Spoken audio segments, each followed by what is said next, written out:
Hi, welcome to Inkpot. In this video, we are going to start with a new chapter, that is contract costing. So let's have a clear understanding of what is contract costing first. Now, contract costing is a special form of job costing.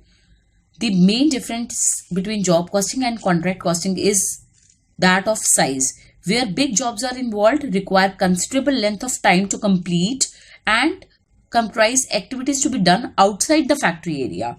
That is known as contract costing. While in case of job costing, the work is small and it is done within the factory area. Now, the example of contract costing is like building constructions, road construction, bridge construction, flyovers, civil engineering work, etc.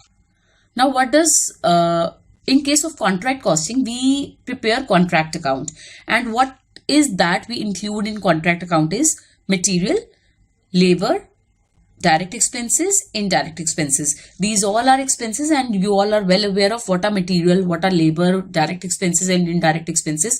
This being expenses are recorded on the debit side of contract account. And contract account is always prepared in the books of contractor.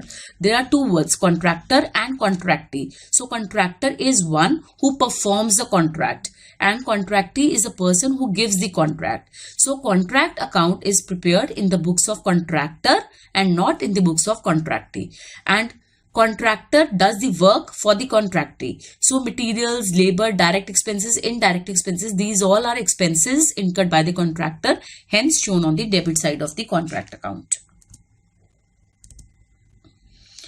Now we have next expense known as plant and machinery. So plant and machinery is also an expense. Depreciation on plant and machinery rather is an expense.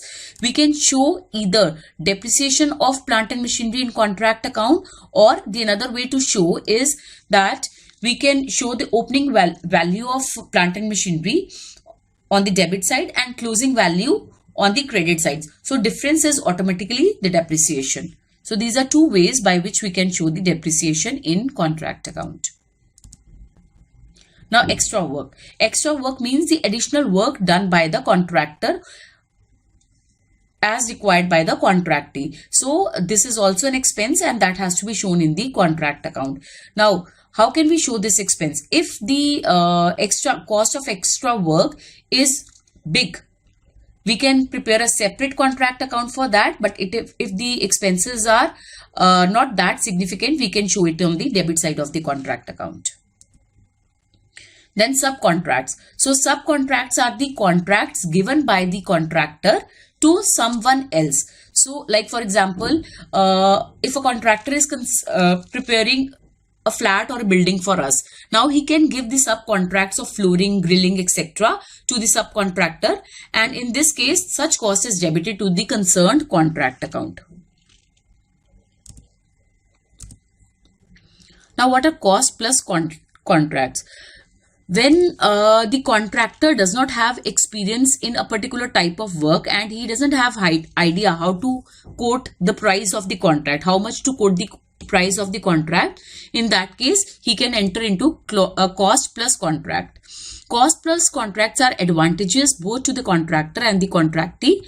The contractee knows well how much he is paying for the elements of cost and how much the profit is charged by the contractor. That is, the contractor shows all the bill to the contractors that how much cost he has incurred, and he can charge a suitable percentage of profit on that. So that is cost plus contracts. Now next is work certified.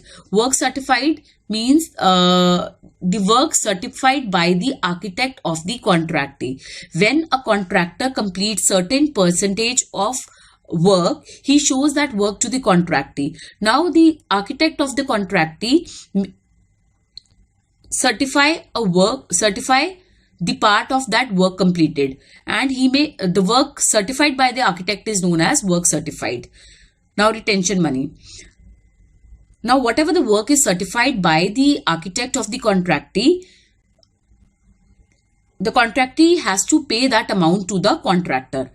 Now contractee never makes full payment to the contractee. He retains some amount, say 10%, 20% of the amount to be paid, so that in case if there is any fault in the work, he can recover from that amount. So the amount held back is known as retention money. cash received. So cash received is the value of work certified minus the retention money. For example, the surveyor of the architect has certified the work up to the extent of say 50,000. But entire 50,000 will not be paid to the contractor. He may retain some money, say up to 10,000. Now 40,000 is paid to the contractor. That is cash received by the contractor. Work uncertified. So work uncertified means work not yet certified by the surveyor of the contractee. So that is known as work uncertified. Now most important thing about work certified is that we always show value of work certified in books, and work uncertified is always shown at cost price. Now work in progress. Work in progress means incomplete contracts are referred as work in progress. This should be shown on the asset side of the balance sheet, because work in progress means the work done by the contractor but amount has not been received for that. So it is just treated as accrued income, work done but amount not yet received. So it is shown on the asset side of the balance sheet. And if there is any notional profit on it, so that is deducted from work in progress. Thank you.